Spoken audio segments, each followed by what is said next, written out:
Friends, ఈరోజు blouse cutting already నేను cutting చేసిన పీస్ పెట్టి కట్ చేస్తున్నా. ఇది వర్క్ బ్లౌజ్ అనమాట.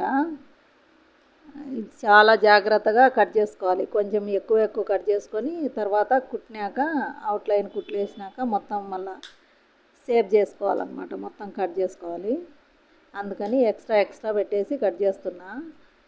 ప్రతి ఒక్కరికి టైలరింగ్ నేర్చుకోవాలని ఉంటుంది, కానీ ఇది కుదురుతుందో లేదో, బ్లౌజ్ సెట్ అవుతుందో లేదో అని అనుమానంతో చాలా వరకు కొంతమంది చేయలేరు. కొంతమంది ఏమో నేర్చుకున్నా ఓపిక లేక వదిలేస్తారు. అట్లుంటుంది ఈ టైలరింగ్లో మాత్రం చాలా వరకు చాలా ఓపికగా ఉండాలి. ఆ ఓపిక అనేది ఉంటేనే బ్లౌజు పర్ఫెక్ట్గా వస్తుంది. ఓకే ఫ్రెండ్స్, మా ఛానల్ సబ్స్క్రైబ్ చేయండి, లైక్ చేయండి, షేర్ చేయండి. ఇంకా మరిన్ని వీడియోలు మీ ముందుకు తీసుకురావాలని కోరుకుంటున్నా.